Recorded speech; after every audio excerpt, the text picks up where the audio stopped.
लग्नानंतर होईलच प्रेम या मालिकेच्या पुढील काही येणाऱ्या भागांमध्ये आपल्याला आता जबरदस्त असा ट्विस्ट पाहायला मिळणार आहे. चला तर मग मित्रांनो, अजिबातच वेळ न घालवता सुरुवात करूया आपल्या आजच्या या व्हिडिओला. तर आता आपण पाहतोय की देशमुखांच्या घरात आनंदी आनंद आहे. सगळं कसं छान होतं आहे. जीवाने केबिन मिळवली आहे, काव्य मेन्समध्ये क्लिअर झाली आहे. मग आता इकडे काव्य जेव्हा मेन्समध्ये क्लिअर होते, पार्थने तर काव्यासाठी आधीच काव्यार्थ नावाचं मंगळसूत्र बनवायला टाकलं. आता जीवालासुद्धा नंदिनीला काहीतरी आता सरप्राईज द्यायचं आहे. आता नेमकं जीवा नंदिनीला काय सरप्राईज देणार आणि पार्थ काव्याला कसं सरप्राईज देणार, सगळं जाणून घेऊया आपल्या व्हिडिओमध्ये. तर आता आपण पाहतो की पार्थ हा खोलीत येतो आणि त्याच्या सोनाराला कॉल करतो आणि आता तो सोनाराला विचारतो की मी तुमच्याकडे काव्यार्थ नावाचं जे मंगळसूत्र बनवायला टाकलं होतं त्याचं काम कुठवर आलं, मला ते मंगळसूत्र लवकर हवं आहे, लवकरात लवकर द्या. त्याबरोबर आता सोनार त्याला सांगतो की तुमचं मंगळसूत्र तयार आहे साहेब, तुम्ही येऊन आता मंगळसूत्र घेऊन जाऊ शकता. त्यावर पार्थ म्हणतो गुड, व्हेरी गुड. अहो मग एवढे दिवस काय मी स्वतःहून फोन करायची वाट बघत होतात तुम्ही? एनिवे मी येतो आणि मंगळसूत्र आजच्याच घेऊन जातो. मग आता पार्थ मंगळसूत्र घ्यायला जेव्हा जातो तेव्हा सोनार त्याला म्हणतो तुमची बायको खूप लकी आहे की तुमच्यासारखा नवरा तिला मिळाला. हल्लीची मुलं कुठं एवढं क्रिएटिव्ह काहीतरी करत बसतात. नाहीतर त्याबरोबर आता हे ऐकल्यावर पार्थला छान वाटतं.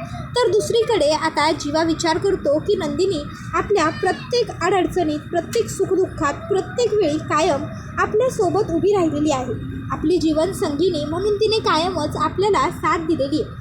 आता माझा पहिला पगार झाला जरी असला तरी माझ्याजवळ एवढे पैसे नाही आहेत की मी नंदिनीला काहीतरी महागडं मोठं गिफ्ट देऊ.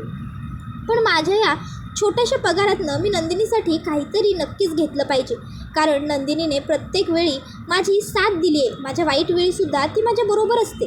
मग काय बरं घ्यायचं नंदिनीसाठी, हा खूप मोठा प्रश्न जीवाला पडलेला असतो.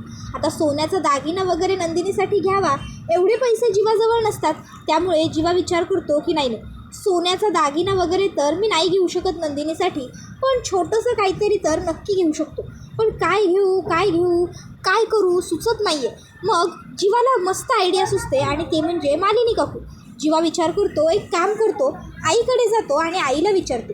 नंदिनीची आवड निवड मला जरी फारशी माहीत नसली तरी आईला माहिती आहे. जीवा आईला विचारतो, आई नंदिनीसाठी गिफ्ट घ्यायचं आहे पण माझ्याकडे भरपूर पैसे नाही आहेत, तर मी काय घेऊ?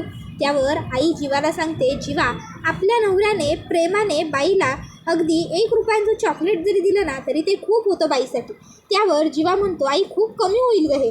त्यावर मालिनी काकू हसतात आणि म्हणतात माझी मस्करी करतोयस? आणि मग जीवा म्हणतो, आई सांग ना नंदिनीला काय बरं आवडेल? त्यावर मग मालिनी काकू म्हणतात तू एक काम कर, नंदिनीसाठी ना एखादी सुंदर अशी साडी तू घे. आपल्या नवऱ्याने आणलेली साडी बाई अगदी दागिन्यापेक्षाही जास्त घालून मिरवते अंगावरती.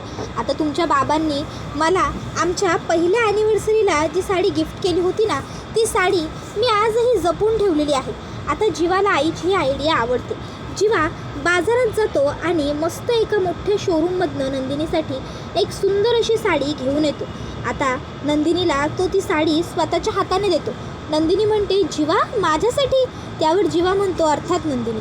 त्याबरोबर दुसरीकडे आता पार्थसुद्धा काव्याकडे आलेला असतो आणि त्यानेसुद्धा आता काव्यार्थ नावाचं जे मंगळसूत्र असतं ते आणलेलं असतं आणि तो मंगळसूत्र आता काव्याला द्यायचं असं विचार करतो. परत त्याच्या मनात विचार येतो, नाही नको, काव्यार्थ नावाचं मंगळसूत्र मी काव्याला दिलेलं तिला आवडेल की नाही हे अजूनही मला माहीत नाही आहे. मग पार्थ त्या मंगळसूत्रातलं ते लॉकेट काढतो आणि काव्याजवळ फक्त लॉकेटच घेऊन जातो. आणि मग पार्थ काव्याच्या समोर ते लॉकेट उघडतो. काव्य म्हणते, देशमुख काव्यार्थ म्हणजे पार्थ आणि काव्या बरोबर? त्यावर पार्थ म्हणतो, बरोबर, अगदी अचूक ओळखलं तुम्ही काव्या. त्यावर काव्या म्हणते, हो पण देशमुख मला एक गोष्ट कळली नाही आणि ती म्हणजे तुम्ही फक्त पेंडल का आणलं?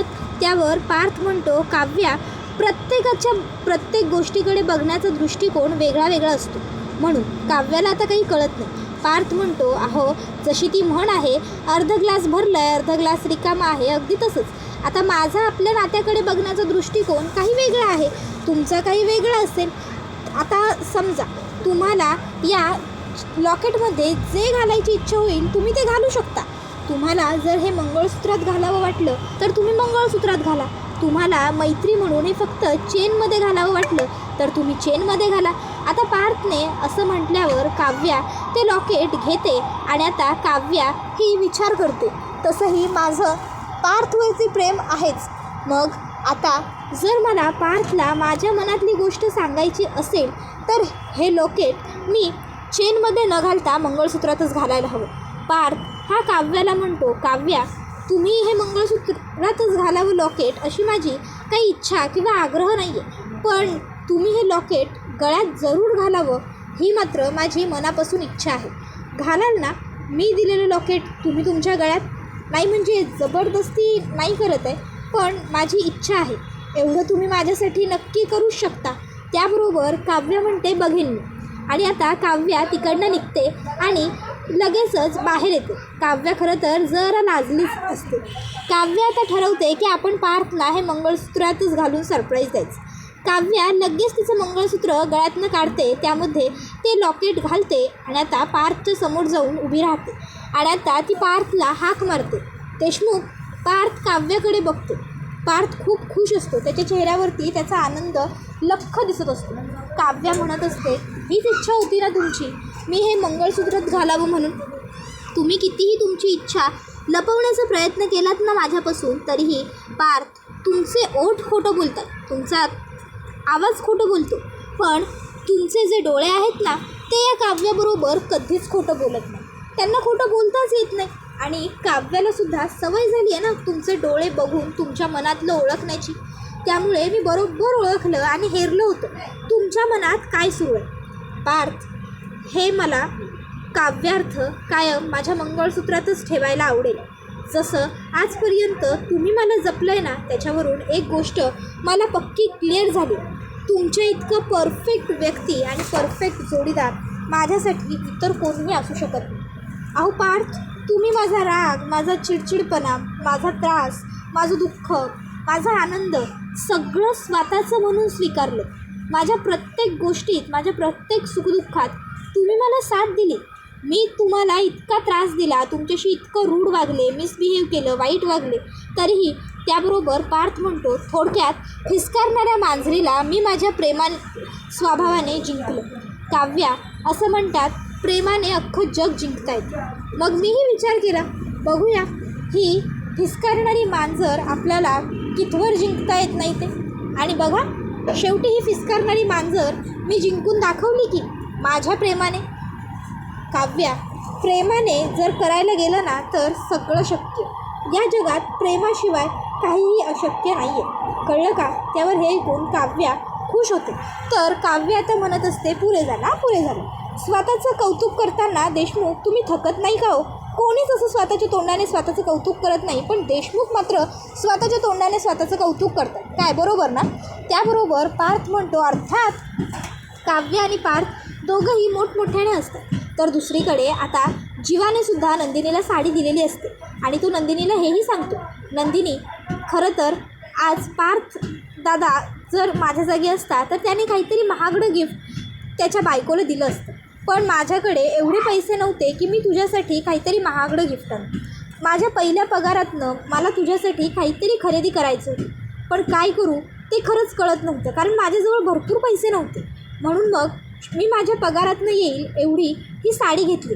पण मी तुला प्रॉमिस करतो, मी माझ्या पुढच्या पगाराला नक्की तुझ्यासाठी काहीतरी छान सुंदर असा दागिना वगैरे करेन, खरंच प्रॉमिस. त्याबरोबर आता नंदिनी जीवाला हसते. आता जीवाला प्रश्न पडतो की मी नंदिनीला एवढं सिरियसली सांगतोय की मी पुढच्या वेळी तुझ्यासाठी दागिना वगैरे काहीतरी घेईन, आणि नंदिनी मात्र माझ्यावरती हसते. जीवाला प्रश्न पडतो की हे असं का? नंदिनी माझ्यावरती हसली का? जीवा नंदिनीला विचारतो, तू हसतेस का? त्यावर नंदिनी म्हणते, जीवा अहो, आपल्या नवऱ्याने आपल्यासाठी प्रेमाने अगदी 1 रुपयाचं चॉकलेट जरी आणलं ना तरी ते बायकोसाठी खूप असतं. त्यामागील गिफ्टच्या किमतीपेक्षा त्यामागील भावना किती महत्त्वाच्या आहेत आणि अनमोल आहेत, आम्ही बायका हे बघतो. नाहीतर आहेत की असे कितीतरी श्रीमंत नवरे जे बायकांना हवं ते तुडुंब देतात, पण वेळ, प्रेम, माया, आपुलकी या गोष्टी देतच नाही. मग काय अर्थ त्या तसल्या महागड्या गिफ्टना? कळलं ना तुम्हाला मला काय सांगायचं ते तुम्हाला थोडक्यात? त्यावर जीवा हसतो. त्यानंतर आता मालिनी काकू यांनी त्यांचे जे साठे गुरुजी असतात त्यांना बोलवून घेतलेलं असतं. आणि आता मालिनी काकू नंदिनी आणि काव्याला सांगत असतात की हे बघा, आपल्याला डिसेंबर महिना हा रास नाही आहे. डिसेंबर महिन्यात आपल्या घरात पहिल्यापासून काही ना काहीतरी वाईट घटना घडतेच. त्यामुळे मला आणि विक्रमना डिसेंबर महिन्यात आपल्या घरात काय घडेल याची भीती वाटते. तर यावेळी म्हणजे याच वेळी असं काही खास नाही, दरवर्षीच मी आणि विक्रम आपल्या घरामध्ये साठे गुरुजी जे आहेत त्यांच्याकडून पूजा करून घेतो. साठे गुरुजींनी आपल्याकरिता पूजा केली की आपल्या घरावर येणारं जे काही अरिष्ट आहे ते दूर होतं असं आम्हाला वाटतं. तर यावेळीसुद्धा पूजा ठेवली आहे आणि यावेळी पूजेची जबाबदारी मात्र तुमच्यावर आहे. काव्या, तू घरची मोठी सून आहेस, त्यामुळे तुला प्रसाद बनवायचा. आणि नंदिनी, बाकीची सगळी तयारी तू बघशील, कळलं? त्यावर काव्या म्हणते, काकू तुम्ही सांगितलंयत ना, मग काम अगदी चोख आणि परफेक्टच होईल. सगळी प्रसादाची जबाबदारी माझी, मी सगळा व्यवस्थित प्रसाद करेन. आणि मग काव्य अगदी उत्तम प्रसादाचा शिरा बनवते. तर नंदिनीसुद्धा म्हणते, मला तुम्ही जर साफसफाईची आणि बाकीची जबाबदारी सोपवली येत नाही तर तुम्ही निश्चिंत राहा, साफसफाई आणि इतर बाकीच्या कामांची जबाबदारी माझी, मी सुद्धा माझं काम अगदी व्यवस्थित आणि चोख पार पाडेन. आता मालिनी काकू हे ऐकतात आणि खुश होतात. त्यानंतर मग नंदिनी आणि काव्या दोघीही बहिणी मिळून सगळं घर स्वच्छ करून घेतात पूजेसाठी. त्याचबरोबर काव्या प्रसादाचा शिरा वगैरेसुद्धा चोख बनवते. त्यानंतर मग साठे गुरुजी घरी आलेले असतात पूजा सांगण्याकरिता. आता साठे गुरुजी येतात, त्यावेळी साठे गुरुजींना जीवा, पार्थ, नंदिनी, काव्या चौघही जण आता नमस्कार करतात. साठे गुरुजी त्यांना चौघांनाही म्हणतात, यावेळी तुम्हाला आशीर्वाद देताना माझाही हात जरा जडच आहे, नाही म्हणजे आशीर्वाद द्यायचा पण तो फळायलाही हवा. आता साठे गुरुजी असं नेमकं काय म्हणाले हे कोणालाच कळत नाही. साठे गुरुजी मात्र इतकंच सांगतात, माझं काम आहे संदेश देणं, शोधून काढणं तुमचं कर्तव्य. आता मी जे बोललो आहे त्यामागचं तत्त्व नेमकं काय हे तुम्हाला शोधायचं. असो, ते सगळं नंतर तुम्ही बघालच. बरं, तुम्ही मला डिसेंबर महिन्यात दरवर्षी पूजा सांगायला बोलवता. अर्थात याही वर्षी मालिनीने मला पूजा सांगण्यासाठीच इथे बोलवलं आहे हे मला माहिती आहे. मालिनी, सगळी तयारी झाली आहे ना? त्यावर लगेचच विक्रम काका म्हणतात, अर्थात गुरुजी, पूजेची सगळी तयारी झालेली आहे. अहो, आता दोन सुना आहेत म्हटल्यावर घरात पूजेची सगळी तयारी अगदी जोशात केली आहे सुनबाईंनी. त्याबरोबर आता लगेचच इकडे विक्रम काका म्हणत असतात, आणि गुरुजी, यावेळी तुमच्या आशीर्वादाने घरात आणखीन बऱ्याच काही गोष्टी चांगल्या घडलेल्या आहेत ज्या तुम्हाला सांगायच्या आहेत. आमची काव्या जी IASची परीक्षा देते ती मेन्समध्ये क्लिअर झाली आणि आमचा जीवा याने ऑफिसमध्ये चांगली कामगिरी करून दाखवली आहे. खरंच. त्याबरोबर हे ऐकून गुरुजी म्हणतात, वा वा वा, आनंद आहे. त्याबरोबर आता पार्थ हा लगेचच म्हणतो की बाबा, पूजेसाठी आम्ही चौघही तयार होऊन येतो. त्याबरोबर विक्रम काका लगेचच म्हणतात की हो, जा.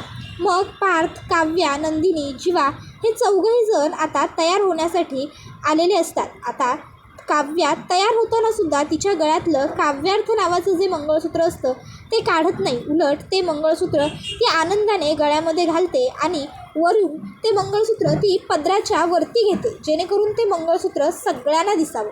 त्यानंतर काव्या बाहेर येते. आता काव्याच्या गळ्यात ते मंगळसूत्र सगळेजण पाहतात. तर दुसरीकडे आपण पाहतो की आता इकडे नंदिनी ही सुद्धा तिला जीवाने जी साडी दिलेली असते तीच साडी नेसलेली असते.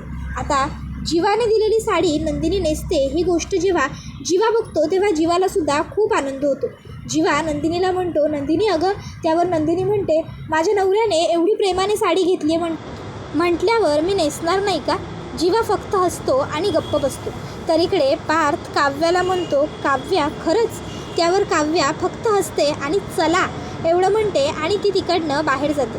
आता तिच्या मागोमाग पार्थसुद्धा तिकडनं बाहेर येतो. त्यानंतर आता मालिनी काकू काव्याच्या गळ्यामध्ये काव्यार्थ नावाचं मंगळसूत्र पाहतात आणि त्यांना खूपच जास्त आनंद होतो. त्यांच्या लक्षात येतं की काव्या हिने हे मंगळसूत्र घातलं याचा अर्थ हाच की पार्थचे सगळे प्रयत्न यशस्वी झालेले आहेत आणि आता काव्यसुद्धा त्यांच्या नात्यात पुढे आली. आता मालिनी काकू एका गोष्टीवर खुश होतच असतात.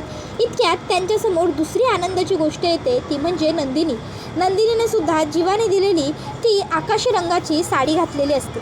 त्या दोघींनाही बघून मालिनी काकू म्हणतात, वा वा वा, माझ्या दोन्ही सुना अगदी नक्षत्राप्रमाणे गोड दिसत आहेत. खरंच काव्या, नंदिनी, तुम्हाला दोघींनाही बघून ना आज मला खूप आनंद होतोय आणि त्याचबरोबर तुमचं जेव्हा लग्न झालं होतं तो दिवससुद्धा आठवतो. तो दिवस मला खरोखर खूप अवघड वाटत होता.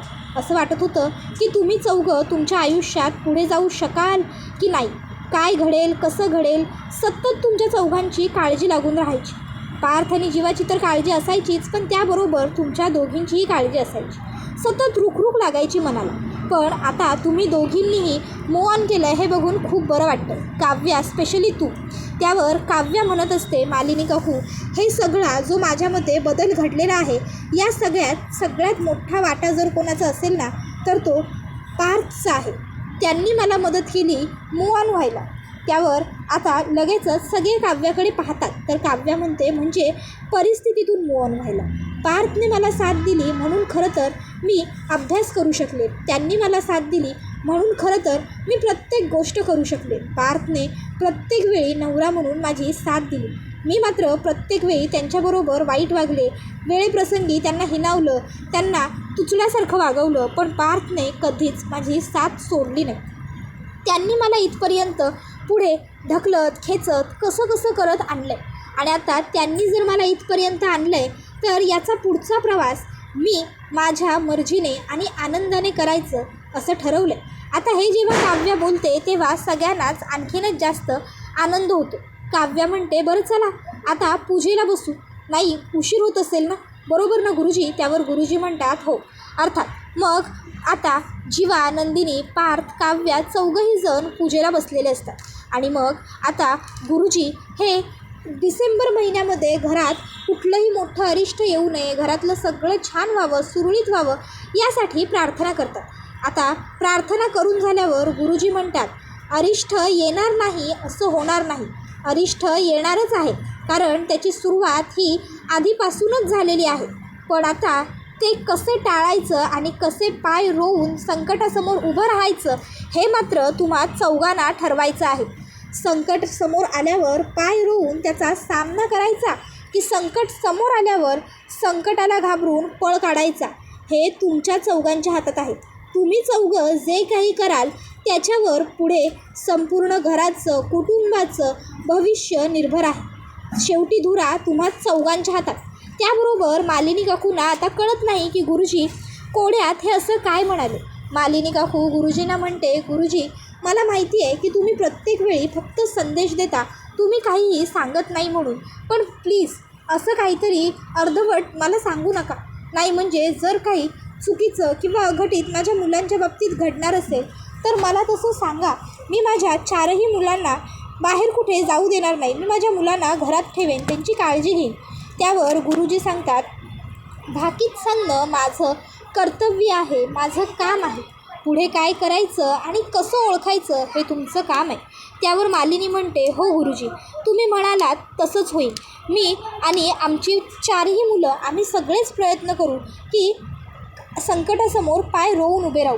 त्याबरोबर आता गुरुजींनी बोलल्यानंतर नंदिनीला आणि काव्याला दोघींनाही टेन्शन येतं. नंदिनीला तर हे टेन्शन आलेलं असतं की नेमकं काय घडेल. तर काव्याला भीती वाटत असते की माझं आणि जीवाचं सत्यस्तर सगळ्यांच्या समोर उघड होणार नाही ना. त्याबरोबर आता गुरुजी म्हणतात, चला आता मी निघतो. आणि ते तिकडनं निघून जातात. पार्थ म्हणत असतो, कोणीही काहीही काळजी करू नका. नाही, गुरुजींनी केलेली भविष्यवाणी नेहमी खरी असते हे मला मान्य आहे, पण आपण सगळे मिळून संकटाला सामोरे जाऊ आणि मला खात्री आहे की संकटसुद्धा आपल्यासमोर हात टेकेलच. काय जीवा, नंदिनी बरोबर बोलतोय ना मी? त्याबरोबर लगेचच ते दोघंसुद्धा होकार देतात आणि हा व्हिडिओ इथेच संपतो. व्हिडिओ आवडला असेल तर व्हिडिओला लाईक करा, चॅनलवर नवीन असाल तर चॅनलला सबस्क्राईब करा आणि बेल आयकॉन आठवणीने प्रेस करा, जेणेकरून तुम्हाला पुढच्या प्रत्येक व्हिडिओचं नोटिफिकेशन मिळत जाईल आणि सर्व व्हिडिओंचा आनंद हा अगदी उत्तम पद्धतीने घेता येईल. चला तर मग आजच्या पुरतं इथेच थांबूया. टाटा, बाय बाय, धन्यवाद, take care all of you.